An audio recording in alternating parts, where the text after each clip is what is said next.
yo la bienvenida. Yo soy el doctor Ferrari de cirugía cardiovascular del Colegio Argentino de Cirujanos Cardiovasculares. La idea de estas presentaciones es justamente trabajar también con Gabriela Páez, que es la presidenta de APRA, y para nosotros trabajar con los perfusionistas es de suma importancia y trabajar en equipo, porque la verdad es que lo hacemos todos los días. Eso tiene un valor y un rédito, bueno, enorme. Hoy tenemos la suerte, y esto más que nada lo va a presentar Gaby, porque yo quería solamente decir esto.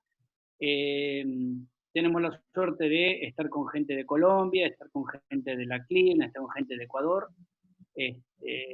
Tenemos la suerte de estar con el doctor Hernán del Percio, que es el que también es la parte de nuestro equipo de programación o a distancia. Así que bueno, no sé si quieren cambiar el orden, me parece excelente. Si quieren que dé, bueno, manejalo vos, hasta Bueno, que entre Constanza, y cuando entre Constanza ya te avisamos enseguida. bueno, yo lo que quiero especialmente, no sé si lo tenés a mano, es un especial agradecimiento antes de comenzar a la empresa que hoy nos acompaña, que es Nipro Corporation Argentina. Así que, bueno, un especial agradecimiento que también nos estén acompañando y que este trabajo lo estemos haciendo en conjunto con las empresas. Antes de darles la palabra y organizar los conferencistas, también quiero informarles que elaboramos el colegio elaboró, nosotros colaboramos junto a la SADI, las guías de prevención de COVID para cirugía cardíaca, que ya están disponibles, las pueden bajar en PDF de la página web del Colegio de Cirujanos Cardiovasculares, o de la página de APRA. En la página del colegio creo que es www.caccb.org.ar o desde www.apra.com.ar. Ahí tienen todas las normas de bioseguridad, cómo cuidarnos, que en este momento de pico de pandemia me parece que nos viene bien a todos. Bueno, entonces la doctora Constanza no llegó todavía, ¿verdad, Hernán? Es lo que, No, que informaba No. Javier. Bueno, entonces vamos a...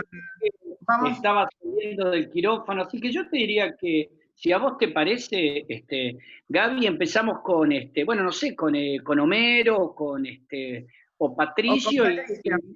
Bueno, sí, entonces lo voy a presentar al licenciado en enfermería José Patricio Velarde Caluña, que es perfusionista clínico. Él trabaja en el Hospital Metropolitano de Quito, Ecuador, y nos va a hablar de las medidas de bioseguridad y aerosolización. Así que, Patricio, te doy la palabra. Encantado, mucho gusto. Gracias por la organización de estos talleres y estos eventos. Creo que esto ha sido, dentro de la pandemia, una de las ventajas que hemos tenido, ya que hemos podido participar de todo el mundo a todas horas y compartir en tiempo real nuestros eventos, nuestros desaciertos en ocasiones y también los aciertos que hemos tenido durante este procedimiento. Pero ahora son apenas unos 15 slides en los cuales yo utilicé todo lo que he visto a lo largo desde que empezó en Wuhan los eventos de COVID y tratando de enfocarnos, como les decía, ¿no?, en la seguridad tanto de nuestro personal como en la seguridad del paciente. Porque lo importante es tener en cuenta que a pesar de que las pruebas rápidas, las que tenemos acá, tenemos desde pruebas chinas, pruebas inglesas, pruebas americanas, la fiabilidad a veces no está todavía muy arraigada y tenemos pacientes totalmente negativos que a los 2-5 días son positivos. Y hemos tenido la necesidad ahora, por ejemplo, para cirugías programadas en mi hospital, lo que hacemos es pedir una prueba PCR. Si con el PCR es negativo, se procede con el procedimiento quirúrgico, y si la cirugía es inminente y el tiempo no nos permite hacer una prueba PCR, se toman todas las medidas de bioseguridad necesarias. Inclusive hemos tenido que hacer cirugías en el área de aislamiento de COVID. No hemos hecho cirugías grandes, pero sí se han hecho las pequeñas, que son apéndices, colelaps, cesáreas y una que otra de traumatología con pacientes de COVID positivo que necesitaban inminentemente un procedimiento quirúrgico. De los dos pacientes que voy a hablar ahora, el uno es una disección de aorta y el otro paciente fue un coronario joven, 38 años, es el más joven que he hecho acá en Ecuador, médico, traumatólogo y una lesión de tronco tenaz. Tuvimos que hacer 5 bypass. Y lo que nos llamó la atención primero era la edad, ¿no? Pensábamos que era un paciente obeso, cuando lo fuimos a ver era un paciente de 1,60 m con 62 kilos, pero taponado a más no poder. Ese fue uno de los detalles y lo que sospechábamos es que posiblemente fue COVID ese paciente también y en los dos casos que se hizo se tomaron las medidas necesarias de protección personal, protección quirúrgica y protección de sala. Ahora vamos a pasar para ver la presentación. Podés compartir tranquilo, Patricio. Creo que ahí está, ¿no es cierto? Impecable. 2 segundos que se fue al final.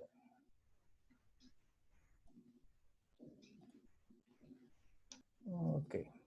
Ahí estamos, muy bien. Entonces, el objetivo de esto no son las medidas de bioseguridad y la disminución de los aerosoles durante la circulación extracorpórea. Lo importante de esto es no. Todo el mundo quisiéramos entrar así a sala de operaciones, pero cuando uno está dentro de ese traje, no es nada funcional.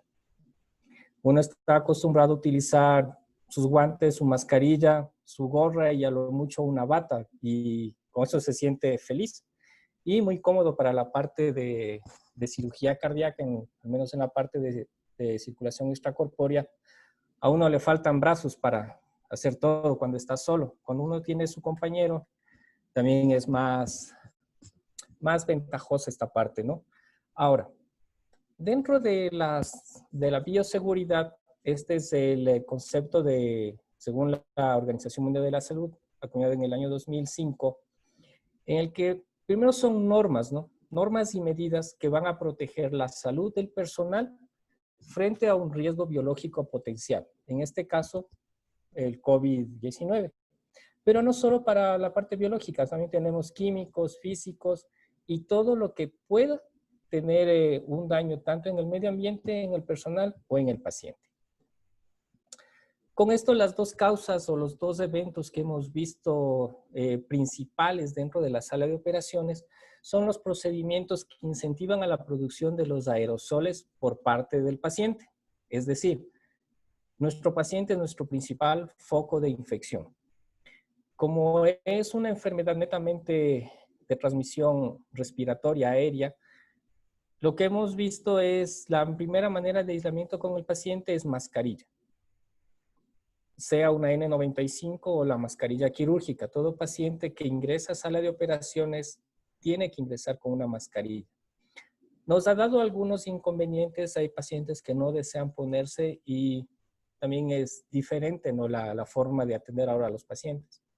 Y el otro evento que tenemos es netamente en los procedimientos que van a dispersar los aerosoles o las partículas que están suspendidas en el ambiente quirúrgico, es decir, alrededor del paciente, en la sala de operaciones y en los pasillos eventualmente, ¿no? Aquí les hice un gráfico. Aquí podemos ver dentro de la situación de la aerolización con el paciente. Aquí he dibujado un corte, estamos operando un corazón. Y uno de los principales eventos que tenemos es el electrocauterio. El electrocauterio lo que va a hacer es vaporizar parte de sangre, proteínas y, en teoría, parte del humo desprendido por el electrocauterio se puede suspender y llevar partículas infecciosas. Lo que están haciendo dentro de todas las unidades, o la mayor parte de unidades, es acoplar una manguera de succión al electrocauterio y lo que podemos ver es que minimiza este evento. El otro evento es, lamentablemente no se puede ver, pero tenemos los aerosoles suspendidos y nosotros como personas que vamos a estar caminando ahí, lo que vamos a hacer es, se nos va a pegar y también los vamos a dispersar por el cambio de presiones. Esto más me parece que va a hablar María Constanza, que es todo dentro de la parte de la intubación del paciente, que es uno de los eventos en los cuales se produce la mayor cantidad de aerolización, ya que el patógeno se encuentra netamente en las vías respiratorias. Entonces, una de las cosas principales, uno estaba acostumbrado a hacer una intubación tranquilo, relajado, tomándome todo el tiempo para realizar el procedimiento oral. Tenemos que hacerlo a la velocidad de ya. Paciente bien dormido, bien relajado, laringoscopía con video en la posibilidad y tener medidas de barreras de protección para que los aerosoles que salen en ese momento, a pesar de que el paciente está con total relajación, sea mínima y la exposición también la mínima. Asegurar la vía aérea y cerrar totalmente el circuito para evitar esta parte de aquí de la aerolización del ambiente. En la mayor parte de salas de operaciones lo que se está haciendo es que el anestesiólogo está con su ayudante o el anestesiólogo con la enfermera circulante para el momento de la intubación y el resto del personal tiene que estar afuera. Inclusive no se abren al menos esto estamos haciendo en nuestro hospital, si tenemos un paciente sospechoso, mientras el paciente no está intubado y asegurada la vía aérea, no se pueden abrir los campos quirúrgicos, ya que por el desprendimiento de los aerosoles, estos pueden ir a terminar en el instrumental quirúrgico.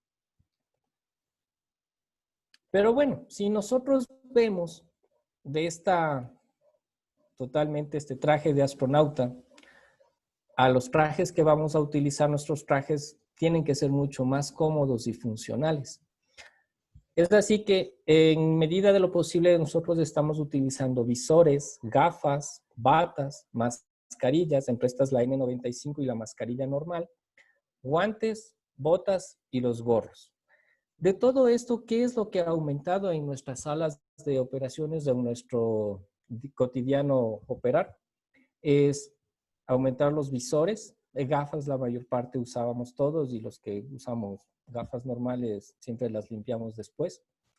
Y hemos aumentado la protección a mascarillas N95 y guantes, utilizamos ahora 2 pares de guantes más la bata quirúrgica, permitiéndonos de esta manera tener una barrera total de protección con el paciente.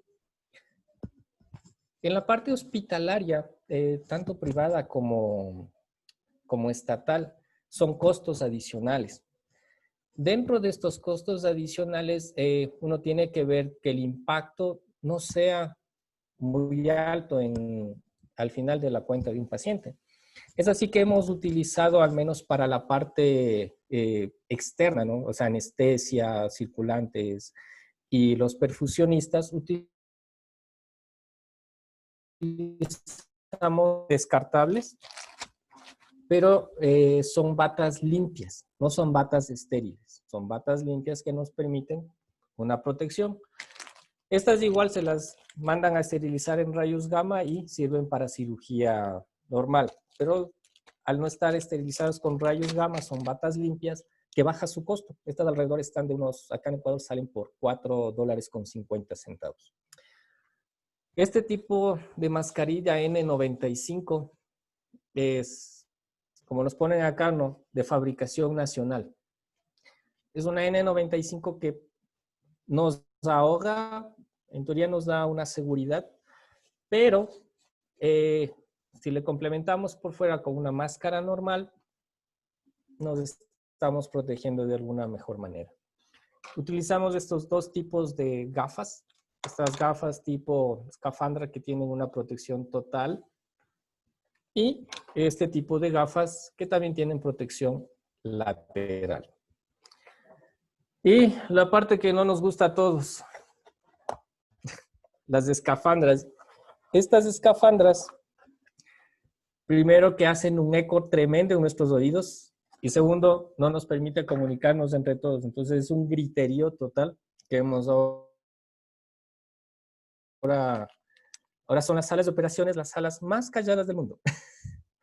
Bueno, siguiendo adelante, aquí me pueden ver, este fue el paciente de la disección de aorta. Fue una cirugía de emergencia, hasta conseguir el resto de cosas, tuvimos que, yo me puse una ropa normalmente del hospital, yo uso mis pijamas, no uso la ropa hospitalaria, pero en este caso tuve que cambiar a la ropa del hospital. Si ustedes se fijan, estoy puesto 2 pares de guantes, una bata normal, las gafas, la escafandra y la máscara N95 y adicionalmente protegiendo todo sitio de entrada de patógenos potenciales, incluyendo los oídos. Más adelante vamos a ver, si podemos ver aquí los laterales, miren, como les decía, las 2 protecciones de las mascarillas, las gafas, la escafandra. Aquí podemos ver otro tipo de colocarse las gafas. Y también esto es al final del día o al final del procedimiento uno tiene marcada la cara, como hemos visto en todas las redes sociales. Pero lo más importante que genera esto es una asfixia total, y no sé si al resto le ha pasado, que termina con dolor de cabeza por la reinhalación del CO2, y cuando llega a la casa está muerto. Ni bien topa la cama, se duerme. Bueno, y dentro de lo que nos compete en cuanto a la parte del circuito extracorpóreo, lo que yo encontré, viendo toda la literatura y todo lo relacionado al tema, encontré este tipo de filtros. Podemos ver ahí, ¿no? Este filtro lo que nos permite es, primero son los filtros que se utilizan en el circuito del ventilador mecánico. La mayor parte no les gustaba utilizar. Ahora, si no hay esto, no se opera.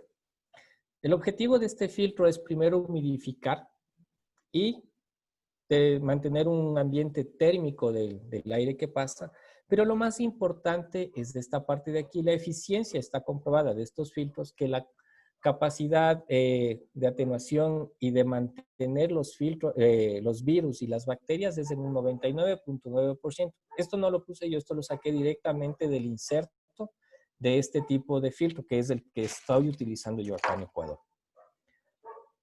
¿Qué nos va a permitir hacer todo esto, no? Son características esenciales que minimizan no tengo problema en cuanto al paso de aire. El paso de aire es muy eficiente. No tengo aumento de presión dentro de la membrana ni del reservorio. Otra de las cosas importantes dentro del circuito extracorpóreo, vamos a hablar de la membrana y Homero me imagino que va a hablar más enfáticamente de la parte de la membrana, ya que va a hablar de ECMO. Tenemos la entrada de los gases frescos,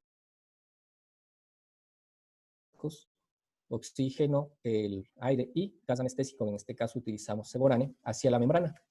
La salida, tenemos generalmente un puerto para poder medir la capnografía del paciente de nuestra membrana, y justo a la salida es en donde se está colocando el filtro para disminuir o retener dentro del filtro todos los virus y las bacterias. Dependiendo del modelo del oxigenador, el acople o la forma de acoplar sería muy distinta, porque teníamos que evaluar cada oxigenador para poder hacer este tipo de acoples. En el caso, la mayor parte de oxigenadores tienen una salida de gases de aproximadamente de 1/4, más o menos 2, para evitar que se conecte accidentalmente cualquier dispositivo ahí. Lamentablemente ahora tenemos que conectarlos, tratar de acoplarlos para que todos los virus potenciales o las potenciales bacterias que puedan pasar la membrana se queden ahí. Ahora, como hemos visto a lo largo de todas las charlas, es más o menos un 1 o un 2% que se podría producir un paso de virus, ya que si la membrana empieza a fallar pasadas las 7 horas, tenemos salida de plasma, y en ese plasma es en el cual vamos a tener la salida de virus o bacterias. Ahí le podemos ver, estoy utilizando aquí un oxigenador, este es un Inspire, y aquí podemos ver el filtro acoplado a la salida de gases.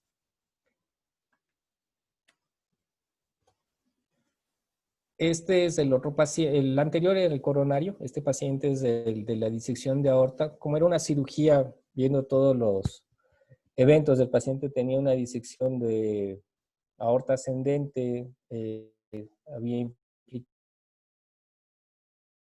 implicación en la válvula y disección de la parte de aorta abdominal y torácica.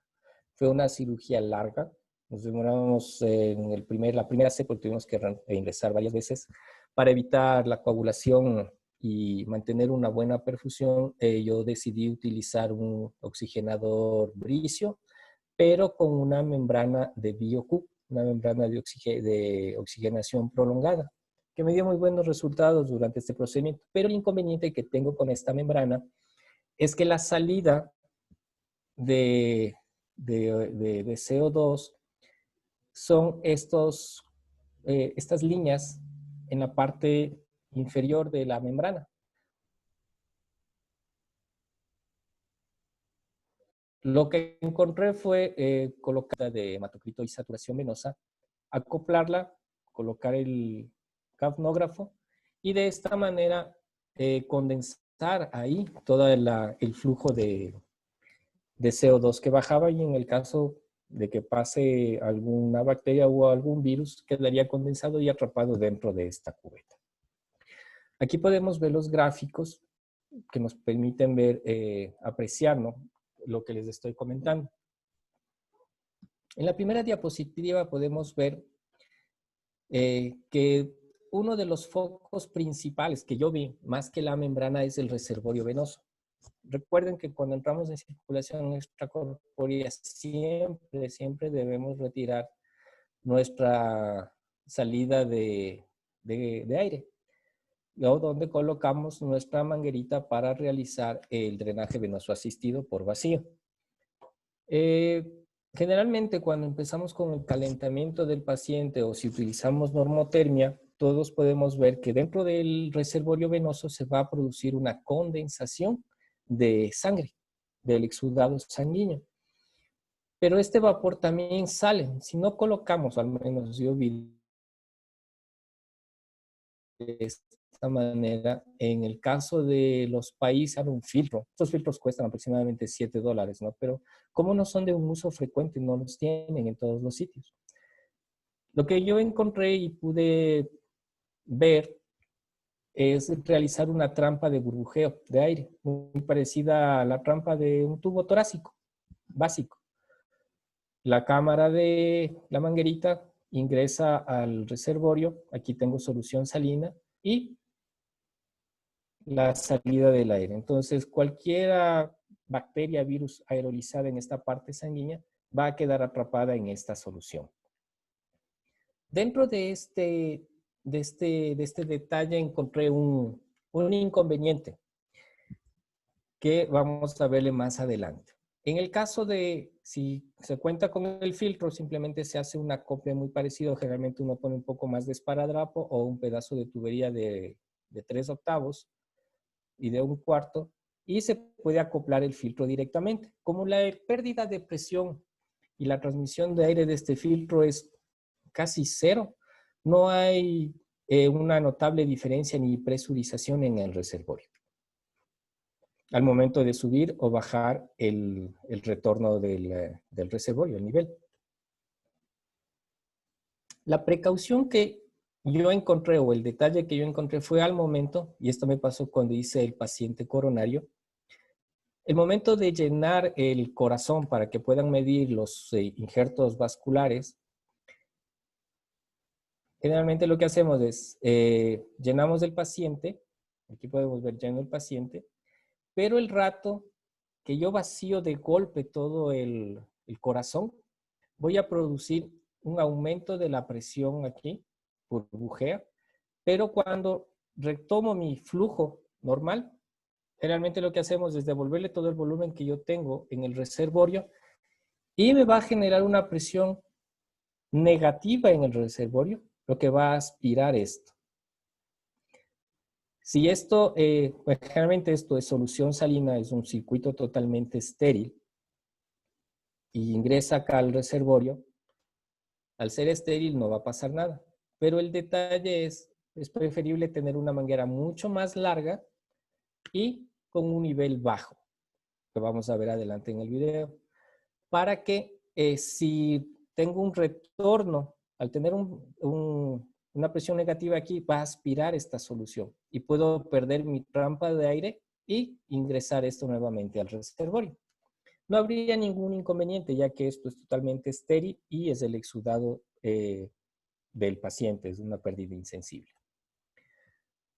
Aquí podemos ver, al inicio, aquí tengo la membrana del BioQ. Esto es un oxigenador bricio. Y aquí está colocada mi trampa de agua. Y la coloqué abajo, ¿no? La línea y hasta acá abajo. La ventaja de esto que me permitía también utilizar un drenaje venoso asistido por vacío, colocándolo en esta posición. Vamos a ver el video. Denme 2 segundos. Ya. Aquí podemos ver, esta parte está aquí aumentada. Podemos ver aquí la trampa de agua, la línea y cómo ingresa hasta la base. Y por aquí saldría. No tengo, simplemente estoy haciendo un conducto más del reservorio, manteniendo la salida del aire y evitando que se me presurice el oxigenado.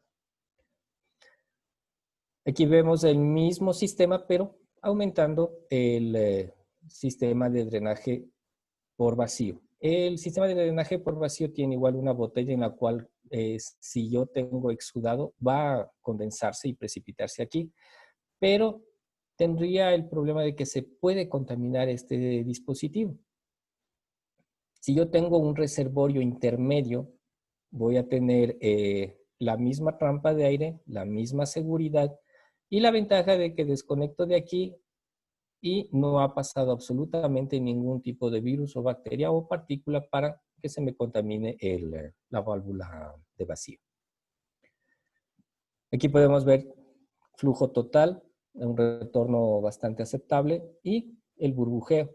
De este no pude hacer video del burbujeo, así que voy a hacerles un video, hice video en el coronario y aquí podemos apreciar el efecto que les digo. La música de fondo es con la que operan mis cirujanos. Si ustedes se fijan, tengo una manguera adicional para que en el caso de que no se areolice sobre mí o alrededor de la parte de anestesia, sino hacia abajo, que quede a nivel del piso. Ahí vamos a repetirles para que podamos apreciar esta parte. Entonces, miren, conectado una línea en el venteo, va al reservorio y una línea adicional hacia el piso, que me permite que todo quede a ras de piso y en el caso de que sea un aerosol, caiga lo más pronto posible al piso, que generalmente nadie lo toca.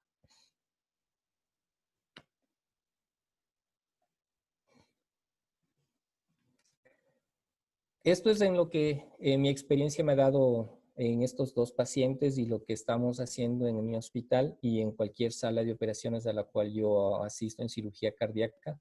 Yo también asisto en el Hospital de los Valles, que es otro de los hospitales grandes de la ciudad.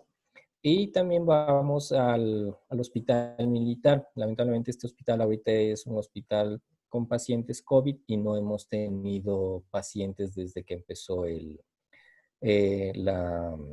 la cuarentena. Y ahorita se está habilitando otra unidad hospitalaria para recibir los pacientes rezagados o represados de la parte estatal, que es una clínica de segundo nivel que nos va a permitir lo posible paliar un poco los pacientes rezagados. Muchas gracias. Gracias a la Organización de Cirugía Cardiovascular de Argentina por la invitación. Gustoso, presto a cualquier duda, comentarios y yo generalmente solo duermo unas 4 o 5 horas Me demoro en contestar, pero siempre van a tener una contestación. Un gusto y muchas gracias. Gracias, Patricio. Bueno, sí hay varias preguntas, pero vamos a hacerlas al final. Tenemos a Natalia, nuestra moderadora, que está tomando nota, así que al final te hacemos todas las preguntas. Muchísimas gracias. Listo. Gracias Muy por buena. compartir tu experiencia. Muy buena. Bueno, entonces lo invito al licenciado Homero Rivero, que nos va a hablar de prácticas. Homero, ¿estás Sí, por ahí? sí, Hola, muy ¿cómo buenas tardes. estás? Muy bien, gracias. Bueno, me alegro mucho. Bueno, les cuento que él es del servicio de perfusión de Cleveland Clinic en Florida y nos va a hablar de prácticas para minimizar la exposición de aerosoles en ECMO. Así que te dejo, Homero, la palabra a vos. Ok, muchísimas gracias. Primero le quiero dar las gracias también al doctor Ferrari por invitarme a este webinar para poder intercambiar ideas y hablar un poco de lo que estamos haciendo aquí en Cleveland Clinic. Ok, déjame ver si subo.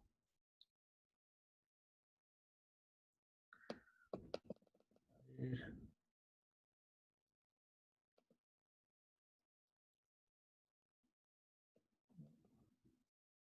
Stop share.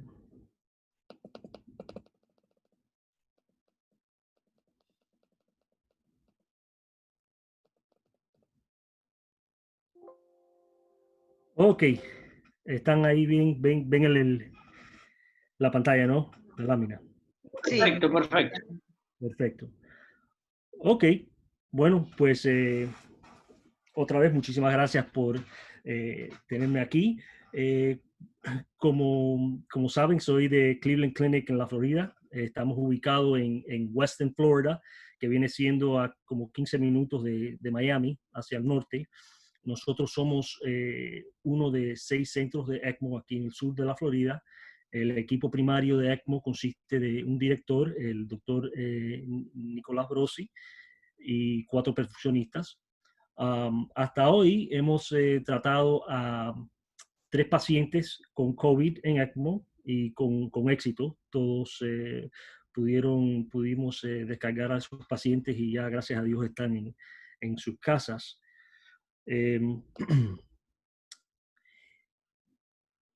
Esta lámina es del registro de ELSO, que hasta ayer habían más de 1.100 personas o pacientes en ECMO a nivel mundial. Una cosa interesante es que el 72% de estos pacientes son hombres con una edad media de 49 años, así que bastante hombres jóvenes en ECMO. Aquí tenemos una de las máquinas que nosotros utilizamos, que viene siendo el Mackay Rotoflow. Y en esta otra pantalla tenemos el Medtronic Biomedicus. Ahora mismo tenemos 12 máquinas, así que si podemos utilizar estas máquinas con 10 pacientes. Siempre tenemos que tener unas máquinas de repuesto por si acaso hay que pasa algo. Pues tenemos estas máquinas. El oxigenador que nosotros usamos es el Maquet Quadrox, y ese es el que usamos para todos los ECMOs aquí en Cleveland Clinic. Bueno, la prevención de aerosoles y infecciones. Lo que tenemos aquí en Cleveland Clinic, todos los pacientes que tienen COVID los metemos en una sala de aislamiento bajo presión negativa. Siempre utilizamos equipo de protección personal. Una de las cosas que también tratamos de hacer es minimizar la exposición, o sea, el tiempo que pasamos adentro de los cuartos de los pacientes. Y obviamente al final de la corrida de ECMO, siempre es muy importante limpiar las máquinas bien. Bueno, como ustedes saben, las salas de aislamiento bajo presión negativa minimizan la propagación del virus al mantener las partículas en el aire contenidas en la sala. Esto es muy importante, obviamente, para este virus que anda ahora.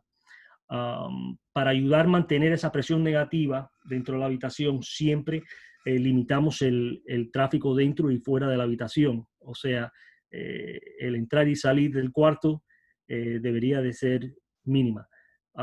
También una cosa muy importante, pero siempre cerrar la puerta inmediatamente cuando se salga de esa habitación. En respecto al equipo de protección personal, que viene siendo la prioridad número uno antes de entrar en cualquier cuarto, siempre hay que protegerse uno mismo, ¿no? Pues nosotros utilizamos, como ustedes están viendo aquí, tengo la bata de protección quirúrgica, una máscara N95, el face shield, que viene siendo la careta de protección. Yo siempre me pongo doble guantes al entrar a cada sala de pacientes. Y aquí está el doctor Brosi y uno de nuestros perfusionistas que van a entrar al cuarto a cambiar uno de los circuitos. Y bueno, ellos aquí se visten un poco más como dice mi colega aquí, Patricio, como un astronauta, que vienen siendo durante estos procedimientos que vienen siendo más invasivos, donde la aerosolización es más frecuente, es decir, durante intubación, la iniciación o el descontinuar el ECMO, se usa este equipo más sofisticado, pero siempre con la máscara de N95, siempre. Ok. ¿Cómo minimizar la exposición?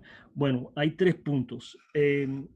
Como les dije antes, el limitar la cantidad de tiempo que uno pasa en la habitación es primordial. También, si se puede posicionar la máquina de ECMO de modo que lo puedas monitorear de afuera del cuarto, es lo ideal. Así uno no tiene que estar entrando y saliendo para tomar los datos o los flujos del ECMO.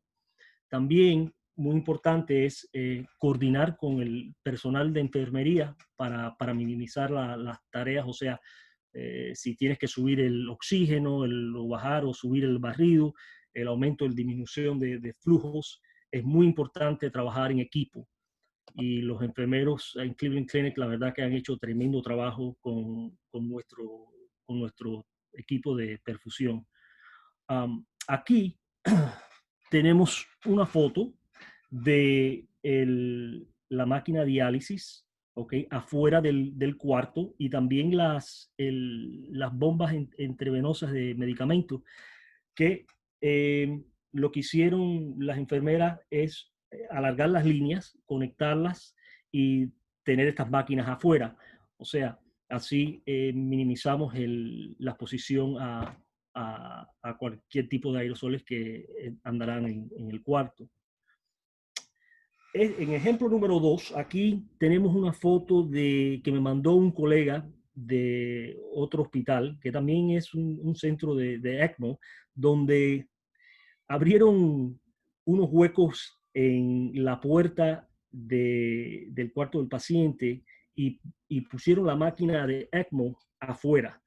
No es una práctica que nosotros hacemos, pero ellos decidieron hacer esto y no sé, no sé cómo les habrá ido, pero bueno, es algo interesante para que ustedes vieran que también se inventan ciertas cosas aquí en Miami, ¿no? Ok, también al terminar del ECMO, limpiamos la consola con peróxido de hidrógeno. Siempre esperamos como 10 o 15 minutos antes de usar las toallas desinfectantes, como los SaniWipes y ese tipo de cosas. También le agregamos cloro al agua del heater cooler, o sea, del calentador, y dejamos que ese cloro se circule en el agua por lo menos unos 30 minutos a 1 hora antes de deshacerse del agua, ¿no? Botar el agua. Ok. Deberíamos juzgar el oxigenador para minimizar la aerosolización. Yo no sé si la palabra esa juzgar es la misma que utilizamos en inglés, pero bueno, Google Translate me dijo juzgar, así que voy a usar esa palabra.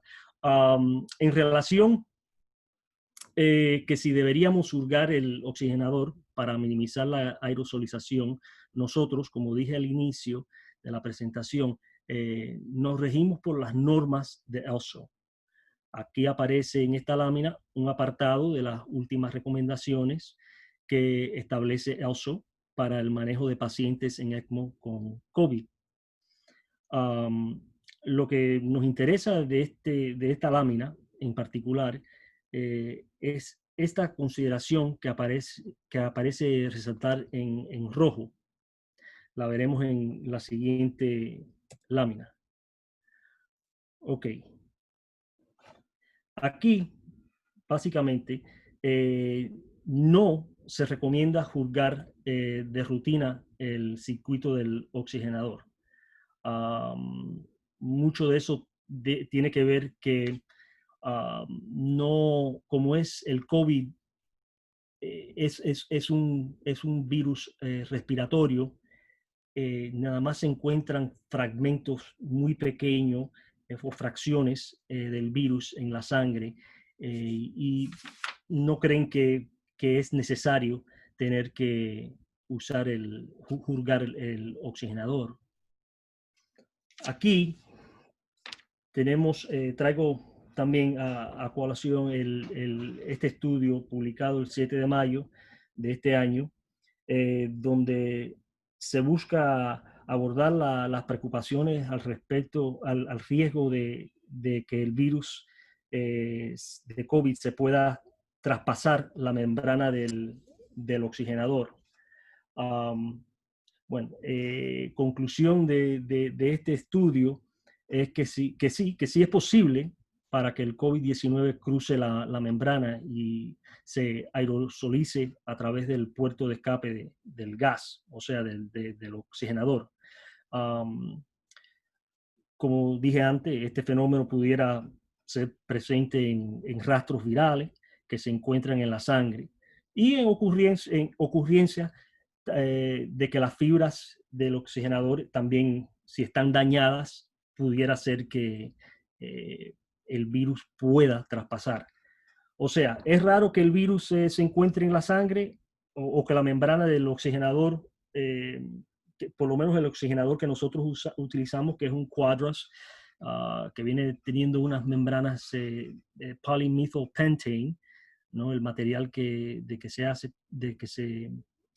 se construye, pero hasta ahora nosotros, la verdad, no hemos hecho nada al respecto de juzgar los oxigenadores. Pero los autores de este estudio sí recomiendan que se juzgue el oxigenador. O sea, entonces aquí tenemos otra foto que me mandaron de otro hospital, donde aquí sí están juzgando el oxigenador. Como pueden ver, ese es el oxigenador Mackay Quadrox, y abajo está conectado al vacuum, que está en menos de 10 milímetros de mercurio, el vacuum, y está conectado a un cubo donde le echaron agua oxigenada. No sé, parece que esas son las normas o los protocolos de ese hospital. Pero, otra vez, ¿es correcto o incorrecto juzgar el oxigenador? No, no sé, la verdad. Nosotros, como dije, seguimos las normas de ELSO. Así que, bueno, muchísimas gracias por la oportunidad.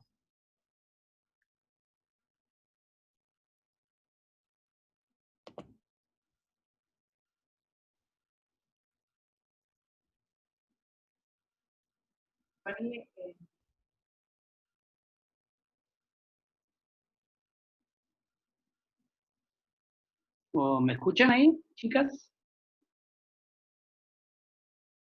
Sí, Javier, se te escucha muy bien. Muchísimas gracias por la presentación. Gaby, la doctora ya está ingresada, ¿eh? No sé dónde está Gaby Páez.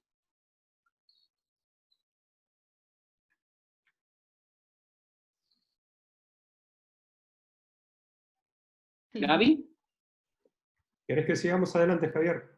Sí, seguí tranquilo, Hernán. No sé dónde habrá ido. Gaby debe estar por ahí. Bueno, está la doctora Constanza, ¿es así? Sí, señor, acá estoy. ¿Cómo le va? Buenas tardes. ¿Cómo está usted? Muy bien, muchas gracias. Me disculpo por la demora que tuve con el cambio horario, pero ya, no hay ningún problema. Todos ustedes. Bueno. ¿Querés, María Bueno. Constanza, te parece ahí, cómo se llama, compartir las diapos? Sí, claro que sí. Estoy en Adelante. esas. Bueno, vamos haciendo la presentación. La doctora María Constanza Basto Duarte es del Servicio de Anestesiología Cardiovascular Pediátrica de la Fundación Cardiovascular de Colombia y nos va a hablar del manejo práctico en aerosolización en las salas de cirugía cardíaca. Muchas gracias, doctora. Muchas gracias a ustedes, muchas gracias por la invitación al Colegio Argentino de Cirugía Cardiovascular. El doctor Ferreri me pidió que hablara del manejo práctico de la aerosolización en cirugía cardíaca y pues dividí mi charla en estos 4 puntos, generalidades de la aerosolización. Creo que es importante poder entender qué pasa, cómo pasa, para poder tomar las medidas preventivas necesarias. ¿Por qué es importante conocer sobre los aerosoles?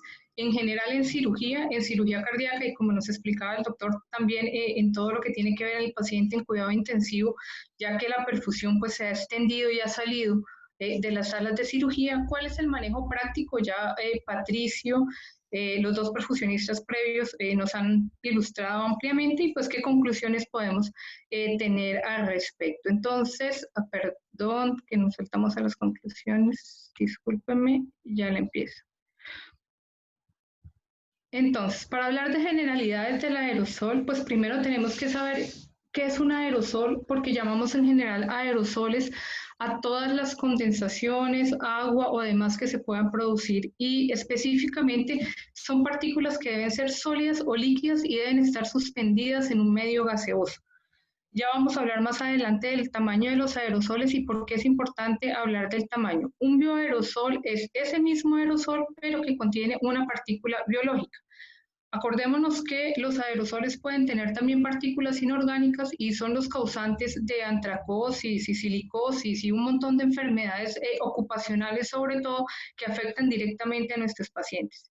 Y un fómite que está muy de moda ahora, como digo yo, gracias al COVID-19, es un objeto que es totalmente inanimado, pero donde le cayó un material vivo, por así decirlo, es decir, puede ser un virus, una bacteria, y que al tocar yo ese objeto inanimado puedo llegar a contaminarme.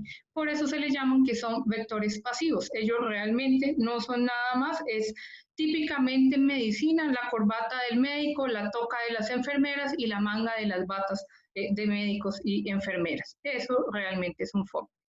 ¿Qué pasa con los aerosoles? Pues los aerosoles, como ampliamente nos han explicado en esta pandemia, pues los podemos dividir en el volumen o el tamaño de la gotita que sale. El clásico ejemplo, esta foto tomada es típica para ver que el tamaño de las gotas influye directamente pues, en la transmisión de los aerosoles. ¿Por qué va a influir? Porque las partículas grandes, las partículas mayores de 20 micras, como vemos en la diapositiva, siguen una dirección balística. Al seguir esa dirección balística, pues si yo estornudo, toso o genero aerosoles con gotitas grandes, pues van a caer en los sitios donde están a proximidad. El fómite se va a infectar, por así decirlo, y la persona toca, se pasa la mano por la cara o por la nariz, en fin, y puede haber contaminación. Las gotitas de 10 a 20 micras son gotitas que son intermedias, es decir, pueden seguir una forma de aerosoles, es decir, viajar y propagarse por el aire, o pueden seguir una dirección balística y caer a los objetos cercanos.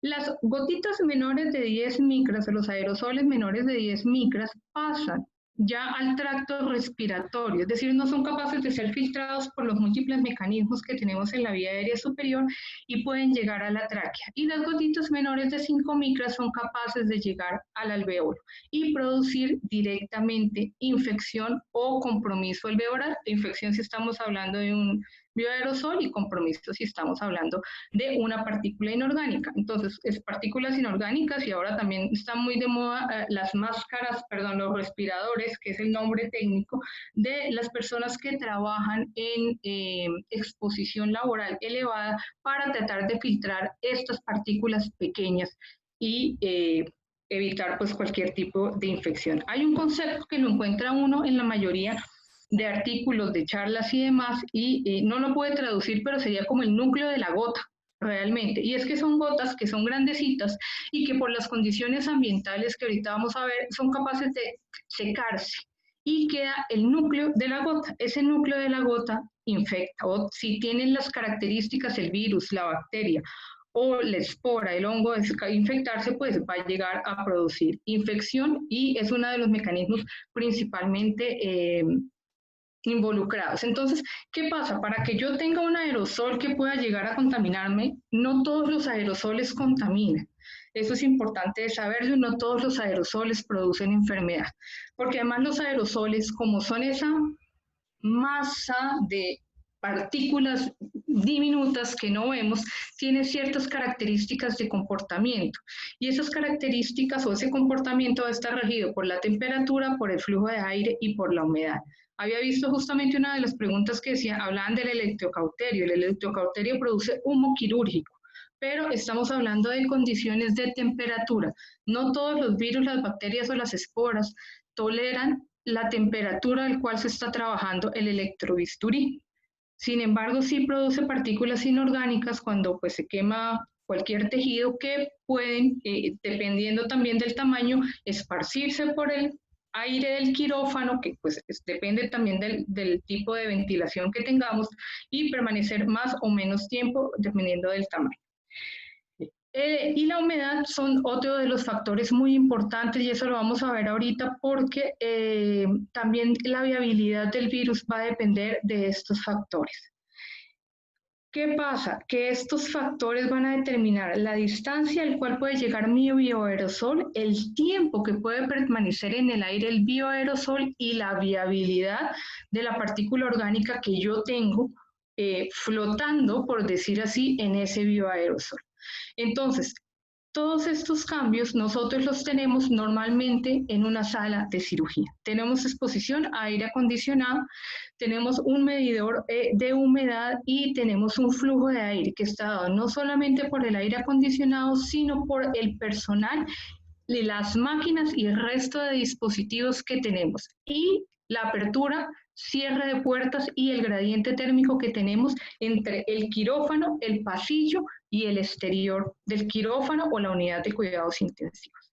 Entonces, teniendo esos conceptos claros de que si una gota es grande, pues sigue una trayectoria balística, que si una gota es chiquita, pues puede viajar por el aire mucho más tiempo, o sea, se comporta más como un aerosol y que depende de condiciones ambientales, vamos a ver por qué es importante. ¿Qué pasa? En medicina, pues hacemos muchos procedimientos que generan aerosoles. Esto no nos había causado real y especial temor hasta que llegó esta pandemia.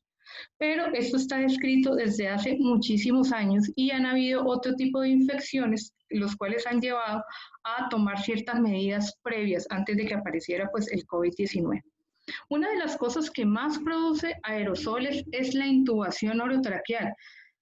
Yo quiero dejar claro que es la intubación como proceso, no la laringoscopia como maniobra.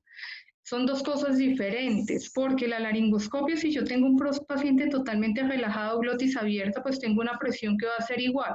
Entonces no me va a producir el pujo, la tos, el estornudo, la arcada de hacer la laringoscopia. Por el contrario, si no tengo un paciente relajado completamente, pues obviamente voy a generar cambios de presión en la vía aérea que va a llevar a que el moco que maneja la vía aérea, las babas, las secreciones nasales y todo lo demás, al salir con presión, pues va a aerolizar esas partículas que son líquidas y van a salir al exterior.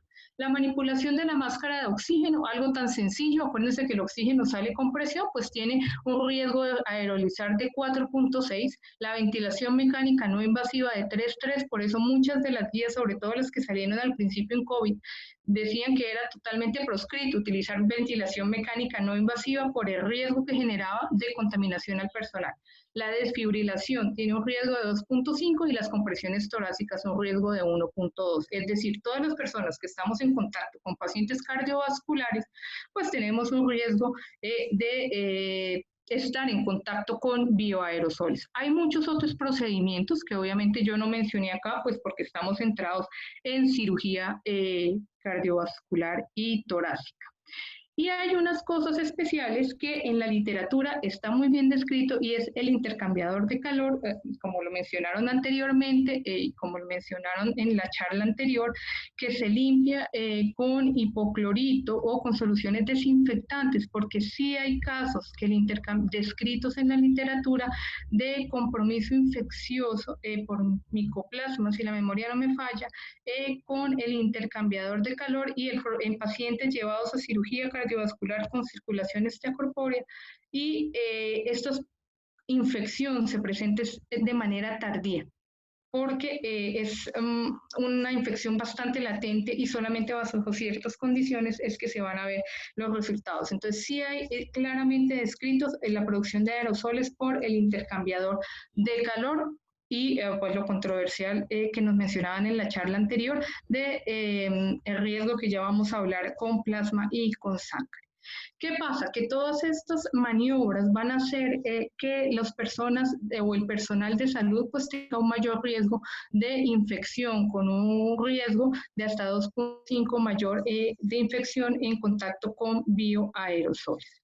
¿Qué pasa? Que pues pueden haber aerosoles, pueden estar con partículas biológicas, pero se necesita que esas partículas biológicas sean aerotransportables, porque pues si no, ¿cómo se contamina uno? Y que haya una cantidad necesaria para producir la infección y que el virus además sea viable. Esto es importante porque el RNA, por ejemplo, de la influenza se puede encontrar en el ambiente, pero no todo el RNA del virus de la influenza puede contaminar, porque al parecer hay ciertas fuerzas de rozamiento que se producen ambientales, es decir, abrir con fuerza una puerta, por ejemplo, que al ser tan delicado, entre comillas, el RNA, porque pues solo tiene un envoltorio, daña su capacidad de replicación. Entonces tiene que tener esas tres características para que pueda decir que se produzca una infección. Entonces, hablando de la aerotransportación, pues quiere decir que el virus pues se transporte a través de un aerosol o de una gotita de cualquiera de sus tamaños. Y era lo que yo les había mencionado. La contaminación o por los fómites, que es lo que yo estornudo y me cayó encima del escritorio del computador, de la cama del paciente o alrededor de las sábanas en cirugía, y lo que yo pueda llegar a aerolizar. Cuando sale una gota de menor tamaño o un aerosol, hay muchas fuerzas que influyen sobre él. Entonces está el rozamiento, está el flujo de aire y está obviamente la gravedad. Y eso es lo que me va a permitir qué tan lejos va a ser el alcance de la gota.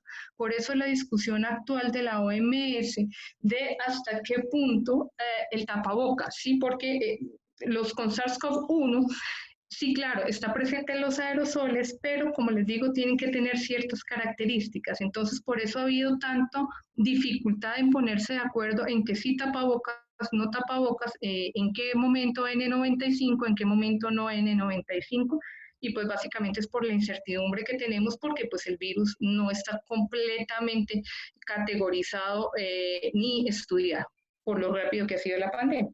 Entonces, ¿qué pasa? Si hay virus y si hay bacterias que han sido estudiadas y que se sabe que son aerotransmisibles. Entonces, las tres típicas que se pueden transmitir por aerosoles y que están aceptadas por la OMS, CDC y todos los que ustedes quieran, es varicela, sarampión y tuberculosis. Pero hay otra forma de que se puedan aerotransmitir y que puedan infectar. Y son partículas o bioaerosoles que tienen infección preferente y otras que son de infección oportunista. Ahí está el SARS y está la influenza. Este SARS es el SARS-CoV-1, que pues ya fue estudiado porque ya hace unos años que pasó la pandemia. Pues la infección no se catalogó como pandemia. Y también depende de cómo viaje ese organismo, puede ser de rango corto, por ejemplo el Staphylococcus aureus, que contamina directamente, o de rango largo, como la tuberculosis. Y el SARS, es lo que estamos viendo ahora, puede ser de rango mixto, es decir, que se comporte infectando corto, es decir, por fomites o por contacto directo que toqué y que cayó, o por el aerosol que se produjo, y por eso pues las medidas de bioprotección. ¿Qué pasa? El ambiente juega, como les dije, un papel fundamental en esta transmisión. Y hay una cosa que toca tener en cuenta, y perdón que me extienda un poquito en esto, y son las características del virus. Miren, los virus no envueltos. No envueltos, ¿por qué? Por una capa lipídica. Los virus no envueltos por una capa lipídica, entre comillas, son mucho más, los dos son sensibles, realmente a temperatura, humedad y flujo de aire, porque esto puede deshidratar el virus. Y los virus envueltos en una capa lipídica se destruyen más fácil, por así decirlo, o son mucho más sensibles a humedad relativa más alta. Eso quiere decir que se inactivan con humedades relativas más altas, eso lo vieron en SARS-CoV-1, y al parecer puede o pudiese estar implicada en la distribución geográfica un poco a veces extraña de las pandemias. Estas características también es lo que hacen que un virus pueda decirse que sea estacionario. Por eso tenemos picos de virus sincitial respiratorio, por eso tenemos picos de influenza y no se producen durante todo el año. Y aquí está el clásico tiempo de permanencia de los materiales del New England Journal of Medicine, donde nos decía, mire, en metal va a durar mucho más tiempo que el SARS-CoV-1, y en ropa y en papel, al ser una superficie porosa, dura mucho menos. ¿Y cuál es la otra cosa que se necesita? Perdón, se olvidé decir una cosa: cualquier patógeno que esté en la vía respiratoria y que tenga parte del ciclo vital en la vía respiratoria es susceptible de ser transmitido por aerosol. El número de agentes o la biocarga es el número de agentes infecciosos que yo necesito para producir una infección. ¿Qué pasa? Que la mayoría de virus y de bacterias pueden necesitar un solo bicho, por así decirlo, para que en condiciones normales, favorables para su replicación, pueda ser infeccioso. Ese es un típico caso del brote de sarampión que hubo en 2019. Vemos cómo afectó todo Estados Unidos, se dieron las condiciones precisas y fácil, causó una infección grande, y vemos cómo ha azotado siempre Asia y África. Y este es el mapa hasta ayer de la infección por coronavirus en el mundo. Hay una cosa que es importante, que todos los leemos, cada rato sale, que es la capacidad de un virus para infectar. Un virus o una persona infectada, ¿qué tanta gente puede infectar? Entonces, eso depende obviamente de las condiciones del ambiente, de las condiciones del virus y de las condiciones de protección que se tengan, como ya decían nuestros conferencistas anteriores. Y ahora sí, pasemos un poco al manejo. ¿Qué pasa? El manejo yo lo dividí en que tiene que ser de una forma multimodal, y entonces es lo que leemos y lo que revisamos en la literatura y todas las guías de todas las sociedades prácticamente del mundo, porque cada una o en conjunto sacaron guías para el manejo, son o tienen un acuerdo en general, sobre todo en los elementos de protección personal, en ciertas medidas para los equipos y para los quirófanos. Entonces, ¿cuáles son o qué cosas tenemos que tener en cuenta en cirugía cardíaca? Tenemos que tener en cuenta dos cosas: protección del personal de salud, que es pues obviamente absolutamente fundamental para que nosotros no nos contaminemos, pero también para que no nos convirtamos en vectores y contaminemos a nuestros pacientes. Esto es una foto tomada ayer en una de nuestras salas de cirugía cardiovascular, y pues es evidente el uso de la protección personal. Seguimos las medidas y las recomendaciones de las OMS más la escafandra. Esto por el artículo conocido de JAMA, de intubación orotraqueal y riesgo de aerosolización y cómo las partículas pues, pueden llegar a cuello y a orejas. Entonces en ese momento se implementó la escafandra para el uso. Pero vemos que la protección, igual que en todas las otras partes del mundo, pues es estándar porque son los elementos seguidos por la Organización Mundial de la Salud, y ya vamos a hablar ahorita de los equipos. Para la protección del paciente, entonces no solamente utilizamos pues lo organizado, sino la protección del paciente todas las días en anestesia, y son comunes en decir que debemos utilizar dos filtros. Un filtro de los que usamos para máquinas, que es todas las máquinas de anestesia tienen, de hecho, se usaba uno o se usaban dos. En ese momento se usan tres realmente, uno para rama inspiratoria, otro para rama expiratoria y otro para que esté en contacto directo con el paciente, porque cuando vamos a trasladar nuestro paciente se clampea el tubo, pero ese filtro nunca se quita. Si en caso que el paciente esté en ventilación espontánea o que el paciente tenga alguna maniobra, que tosió, que pujó, lo que sea, ese filtro va a permitir que el aire que salga, pues va a ser aire que ya ha sido filtrado. Entonces, ese filtro siempre queda conectado hasta el momento de la extubación. Y la compresa que ustedes ven en boca y nariz, ustedes se dan cuenta que ese paciente tiene puesta una sonda de eco transesofágico. El virus está presente en saliva, el virus se ha encontrado en saliva, se ha encontrado en heces, aparte de la secreción respiratoria. Entonces se optó por tomar los protocolos de anestesia donde sugerían una colocación de una compresa húmeda con el fin de que se queden ahí las secreciones, sobre todo de la boca, que todos sabemos que cuando tiene la sonda de eco transesofágico, pues el esófago queda abierto. El esófago técnicamente es una cavidad virtual y las secreciones son mayores, entonces para que puedan estar contenidas ahí.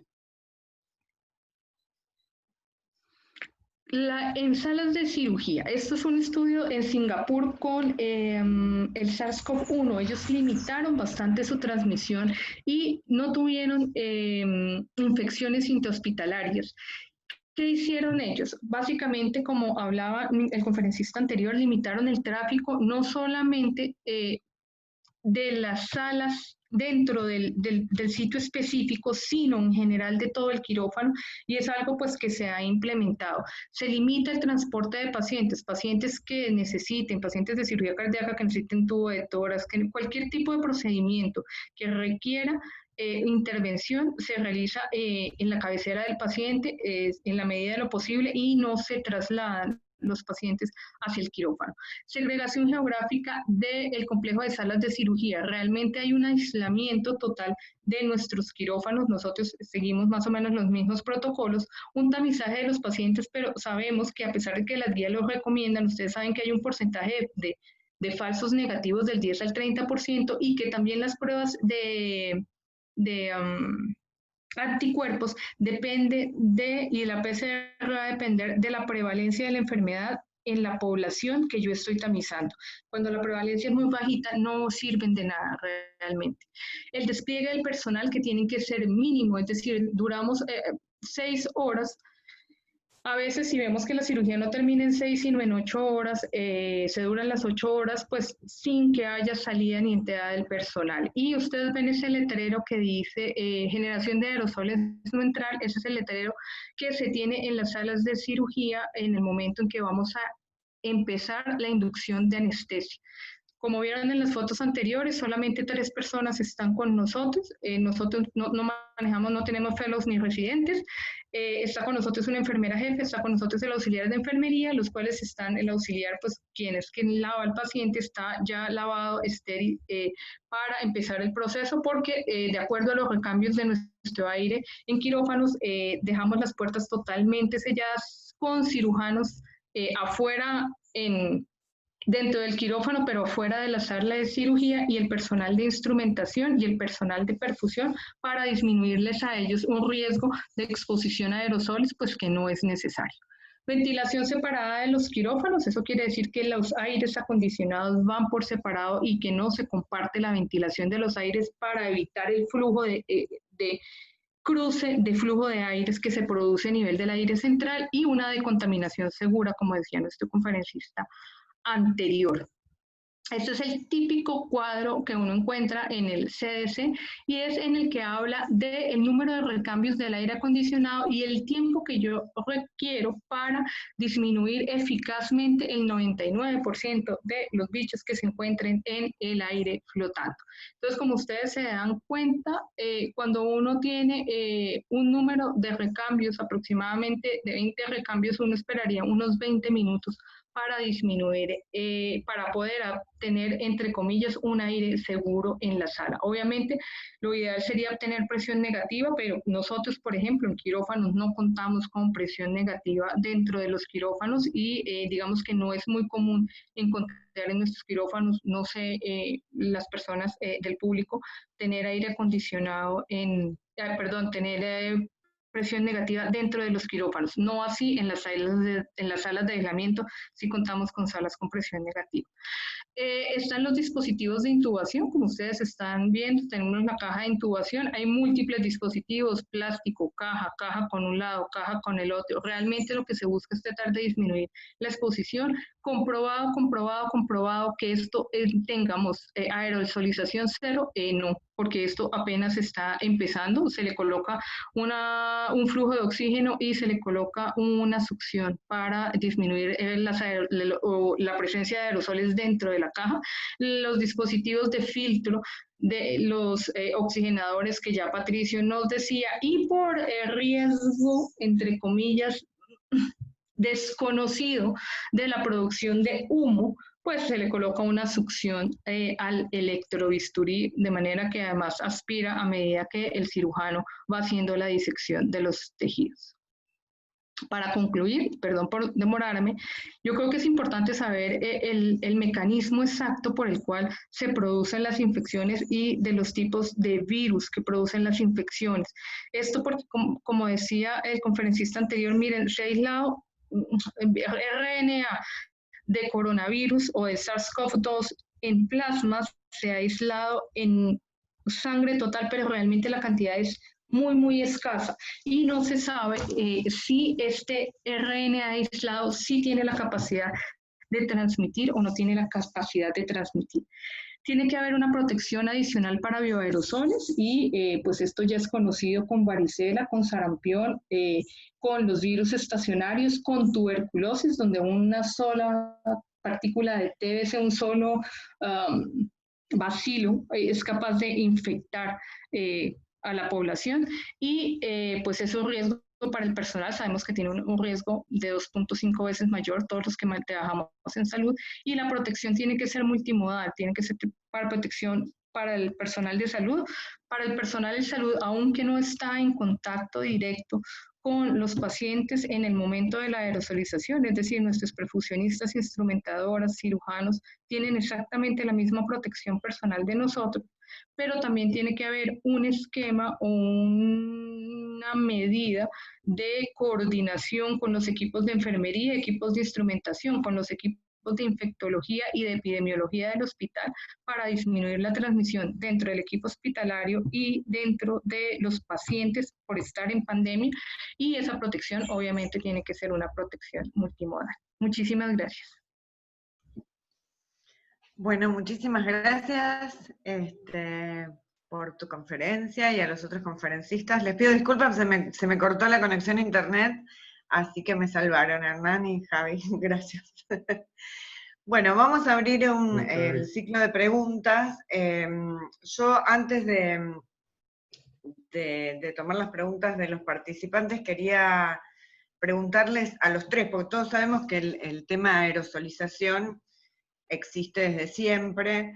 Yo lo que les quería preguntar es si ustedes los filtros, tanto en el oxigenador, en los sistemas de ECMO o en anestesia, consideran a todos los pacientes positivos, digamos, ¿qué hacemos con los asintomáticos no testeados?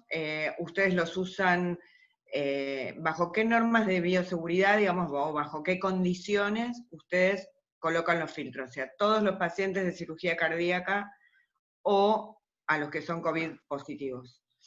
Es para los tres. Y después abro las preguntas del público. Patricio, si querés. Sí, bueno, nosotros acá de rutina siempre usábamos el filtro previo que viene en el circuito de anestesia. De rutina estamos colocando 2 filtros adicionales, como dijo María Constanza, en la línea expiratoria y en inspiratoria. Y como, la verdad yo hago muy poco, estamos haciendo muy pocos pacientes quirúrgicos de cirugía de corazón. Quedó implementado en el protocolo colocar los filtros.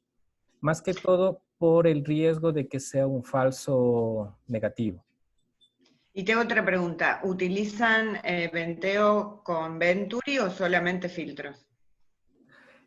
Solo con... teníamos el sistema de Venturi para el equipo de anestesia, pero le quitaron. Ahora, estamos solicitando que nuevamente nos dejen el insumo para poder colocar tanto a la máquina de anestesia como el sifonaje por Venturi para el oxigenador. Perfecto. Claro, porque no resuelves la narcotización de vaporizador. Claro. Sí, así es. Y los chicos, Homero, contanos, ¿ustedes cómo manejan en ECMO la situación?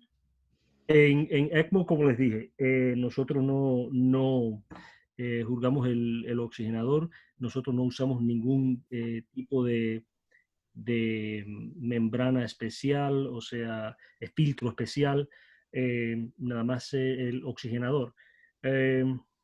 No hay ninguna evidencia que haya que usar algo de más. Algunas veces es mejor usar menos. Y en estas situaciones con lo del COVID, no hemos tenido ningún problema en lo absoluto. Nadie se ha contagiado. No ha habido ningún tipo de problema en lo que es la aerosolización, alguien contagiándose. Tampoco con ninguno de los colegas míos de alrededor de los otros ECMO, de los otros centros de ECMO, tampoco ha habido ningún tipo de problema.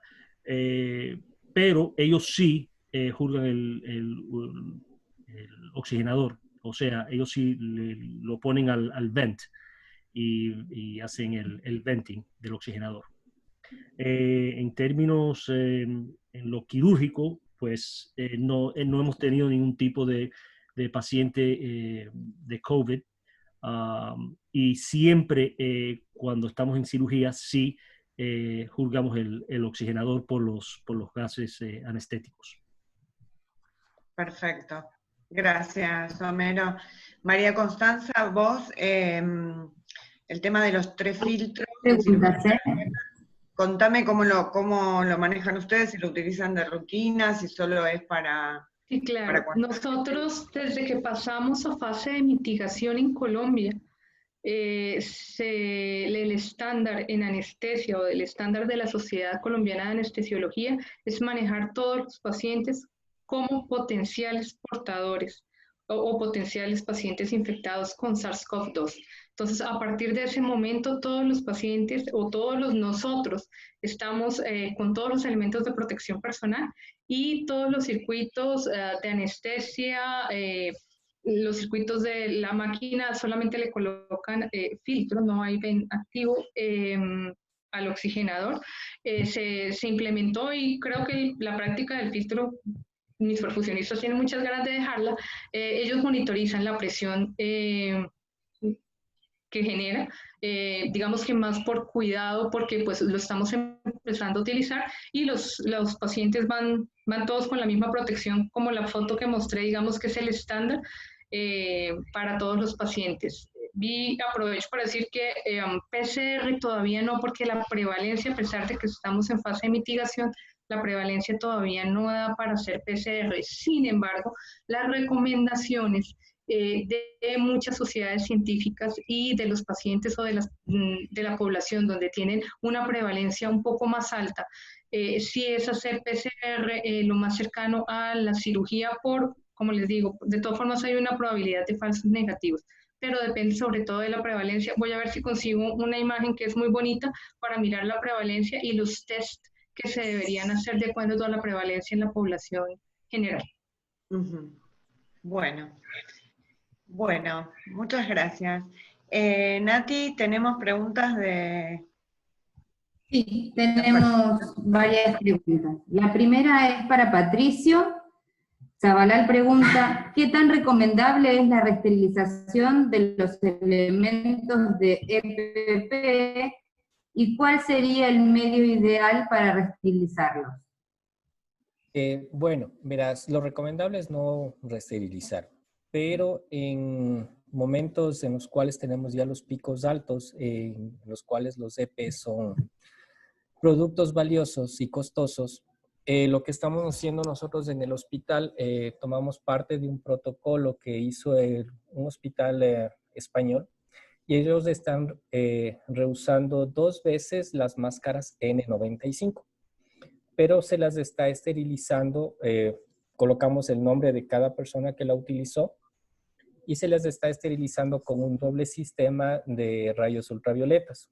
Entonces, en la mañana se llevan las máscaras, las colocan en una habitación y debes tener 2 focos, más o menos así como están mis dedos. Cada vértice sería el foco de luz ultravioleta y las máscaras quedan en la mitad para que sean esterilizadas de lado y lado en un solo tiempo. Eso es lo que estaba detallado en el estudio español. Yo lo tengo en mi teléfono, lo voy a compartir en el chat para que puedan revisarlo. Acá no tenemos el doble A, se deja de un lado y luego entra una persona totalmente disfrazada, da la vuelta a las máscaras y se da el nuevo sistema. Luego son empacadas y se colocan, no, uso 1, uso 2 y en el segundo uso son totalmente desechadas. Lo que sí se está reutilizando hasta que se rompa son los protectores. Protectores y gafas, nada más. De ahí el resto, todo es descartado. Por el riesgo potencial de que no sabemos si me topé, no me topé, y es más costoso reesterilizar una bata que comprar una. Como les decía, ¿no? O sea, son batas no estériles y serían como 20,000 pesos, tal vez 20,000, 15,000 pesos aproximadamente. Una reesterilizada generalmente...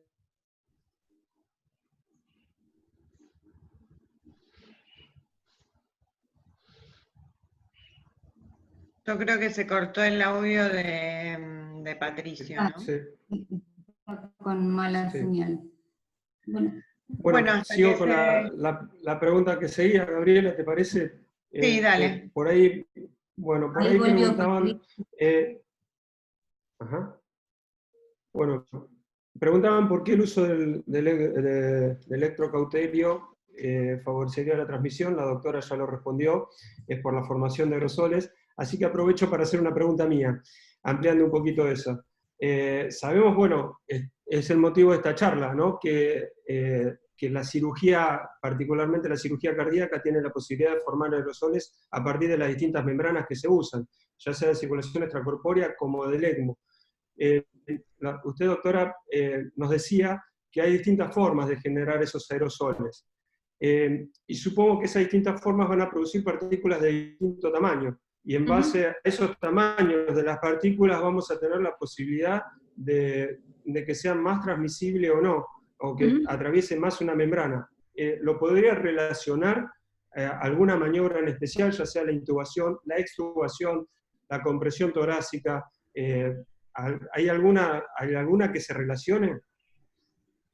Claro, yo pasé una diapositiva donde hablaban justamente en cirugía cardíaca de riesgo de producción de aerosoles. La intubación orotraqueal en cualquiera de sus formas es la que tiene mayor riesgo, 6.6. O sea, realmente, y por eso saca uno el personal de la sala de cirugía, para disminuirle a la persona que no es necesaria la exposición a la maniobra que genera mayor producción de aerosoles, que es la maniobra de intubación orotraqueal. 6.6 es la que se los lleva a todos por encima de la no invasiva, por encima de una cánula de oxígeno, por encima de una cánula de alto flujo, por encima de una micronebulización, por ejemplo, que uno esperaría que con todo ese vaporcito que sale en una micronebulización fuese la que más produciese.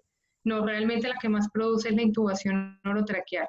Se sacan las personas por dos motivos. Uno, para disminuirles, pues si no tienen, o sea, no tienen por qué estar ahí, no los voy a exponer a un riesgo innecesario, primero. Y segundo, porque la movilización de las personas en la sala de cirugía me va a cambiar el flujo de aire. Entonces, esos 20 minutos se me van a volver erráticos, donde yo tengo las puertas totalmente cerradas, se me van a volver erráticos y no voy a saber cuál es el tiempo porque tengo gran personas, dando vueltas en la sala y formando turbulencias del flujo de aire que van a permitir que estén más tiempo suspendidos los aerosoles. Doctora, usted mencionaba que no testeaban a todos los pacientes previo a la cirugía, ¿verdad? No, señor, en el momento no. Esperemos que va a venir, porque en Colombia estamos subiendo aceleradamente, ya abrieron la economía, entonces claro, se espera el pico en julio, agosto. Donde yo trabajo en la región realmente tenemos muy pocos casos, ayer íbamos 66 casos solamente, entonces es una de las razones por la cual en mi institución pues la prevalencia es menos del 5%, entonces no hay una confiabilidad porque la prevalencia todavía es muy bajita en la población general. Sin embargo, sí hay la recomendación de hacer test previos en los pacientes que superen el 5% de la prevalencia de la enfermedad en la población general. Está recomendado. A eso iba mi pregunta. ¿Y tuvieron algún positivo que se positivizó después? No. No, la anécdota que tenemos es una paciente que llegó con un tromboembolismo pulmonar. Nosotros tenemos dos hospitales, nosotros hacemos cardio, somos el hospital pequeño, entre comillas, hacemos solo cardio, y tenemos el hospital grande. Entonces, a nosotros al hacer cardio quedamos como hospital no COVID, pero tomamos todas las medidas. Y llegó una paciente remitida con un tromboembolismo pulmonar, la íbamos a operar a la semana siguiente, y se le hizo pruebas, porque tuvo tromboembolismo, trombosis, venía de una región donde sí había prevalencia más alta de COVID, salió COVID positivo. Muchísimas gracias. Bien, bueno, perfecto. Muchísimas gracias. Les comento que tenemos varias preguntas, ya el tiempo es breve, no sé, Nati, si querés, elegite una o dos, el resto quizás pueden mandarnos y nosotros se las enviamos a los conferencistas y las subimos. Hay tres que son bastante similares.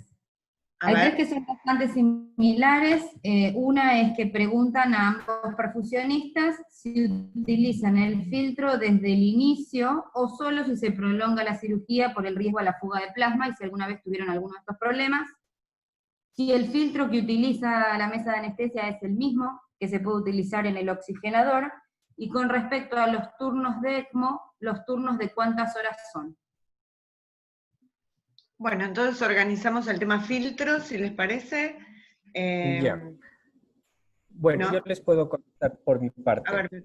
El filtro que yo estoy utilizando en el oxigenador es el mismo filtro que utiliza anestesia. Exactamente el mismo. No hay un filtro diseñado para la membrana como tal. Dentro de las situaciones por esta pandemia se está optimizando lo que hay. Entonces se está utilizando el mismo filtro. Al menos acá no es muy costoso el filtro, así que no nos ponen pero en la utilización de los filtros. Cuestan aproximadamente unos $3.50 a $4. En cuanto a los turnos de ECMO, nosotros sí hacemos ECMO, pero solo somos 2 perfusionistas. Nos toca turnos de 12 horas cada uno. Es bastante sacrificado acá. Y cuando hacemos ECMO, a veces toca suspender cirugía cardíaca, si es que la hay, porque los 2 perfusionistas estamos metidos en el ECMO. No tenemos un equipo establecido como ECMO o con ECMólogos como tal. Y el otro detalle, sí, yo uso los filtros desde el inicio, desde el armado, por seguridad. Es más fácil dejar ensamblado ya el filtro previo a la cirugía que colocarlo durante, porque generalmente uno está solo. Si uno está con su compañero es más fácil, ¿no? Uno está ahí y le da conectando. Pero conectarlo en transbomba como estas es muy, muy complicado intervenir el circuito. Bueno, Homero. Bien, perfecto. Homero, los turnos de ECMO, que es por ahí la pregunta que más interesa, ya que el resto con respecto a los filtros y a las membranas sabemos que no hay evidencia. la mayoría estamos usando preventivamente los filtros de anestesia en la membrana, y porque bueno, no sabemos si el oxigenador pudo venir fallado, son cosas que no suceden, a mí no me sucedió nunca, pero sí con respecto a cómo se están rotando con los turnos de ECMO. No sé si Homero, que ellos dijeron que tienen más casos de ECMO, podría darnos esa respuesta. Sí, cómo no. Al respecto con los turnos de ECMO, usualmente nos rotamos cada 12 horas, pero con estos casos de COVID nos hemos rotado cada 8 horas para minimizar el tiempo, o sea, de exposición ahí en el hospital y obviamente de entrar en los cuartos y eso. Así que sí, cada 8 horas nos rotamos. Y también nosotros estamos, nos falta el personal, ahora mismo tenemos 4 perfusionistas, pero hemos tenido que también traer travelers, ¿no? Perfusionistas que viajan, y pues ellos nos han estado ayudando también en la rotación del ECMO.